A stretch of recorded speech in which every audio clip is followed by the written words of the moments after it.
स्वयं काल भैरव प्रकट हुए सृष्टि को बचाने, क्योंकि उस रात नदियां रुक गई थी, चांद थम गया था और हवा भी जड़ हो चुकी थी।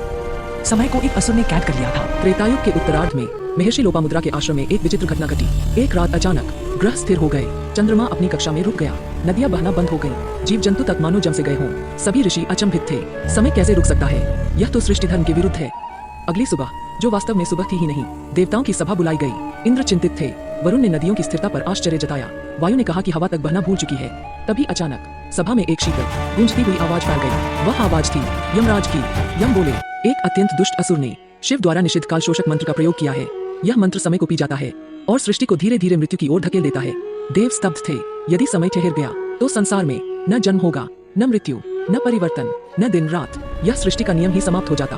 ब्रह्मा, विष्णु, महेश तीनों के सामने प्रश्न था, समय को कौन मुक्त करेगा? विष्णु ने स्पष्ट कहा, समय को वही बचा सकता है जो समय से परे है, और वह है श्री काल भैरव। कैलाश पर महादेव समाधि में थे, देवता उनके चरणों में गिरे। एक क्षण, दो क्षण और तीसरे ही क्षण शिव की जटाओं के भीतर से एक प्रचंड अग्निशिखा उठी।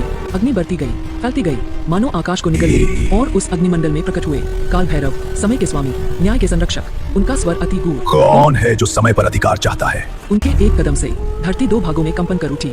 उनके नेत्रों में वह शक्ति थी जिसे देखकर असुरों की आत्माएं भी कांप उठें।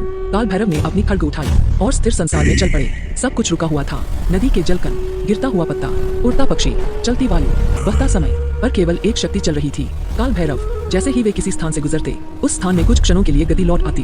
उनकी यात्रा उन्हें हिमालय की एक गहरी काली गुफा तक ले आई। गुफा के केंद्र में एक असुर मंत्रोच्चार में डूबा था। उसके सामने काला क्रिस्टल था जो धीरे धीरे समय को पी रहा था। असुर ने आंखें खोली और हंसा, स्वागत है भैरव, मैंने समय को बांध दिया है, अब मैं अमर हूँ। काल भैरव शांत थे, उनकी आंखों में न क्रोध न आश्चर्य, बस एक प्रश्न, समय तुम्हारा नहीं, तुम्हारी श्वास तक मेरा दास है। असुर गर्जा, मुझे रोक कर दिखाओ। कालनाश ने मंत्र छोड़ा, काली चमक से पूरी गुफा भर गई। यह वही प्रकाश था जिसने सूर्य को रोक दिया था, नदी को रोक दिया था, हवा को रोक दिया था, पर वह प्रकाश काल भैरव की खड्ग से टकराते ही धुएं में बदल गया। असुर चौंका, यह कैसे?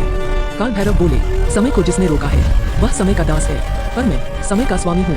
भैरव ने एक प्रहार किया, असुर का क्रिस्टल चकनाचूर हो गया। दूसरा प्रहार, कालनाश की शक्ति भस्म हो गई। तीसरा प्रहार, असुर उसी मंत्र के भीतर विलीन हो गया जिसे वह गलत तरीके से जप रहा था। जैसे ही क्रिस्टल टूटा, सूरज उग गया, नदी बहने लगी, हवा चल पड़ी, पक्षी उड़ने लगे, धरती जीवित हो उठी।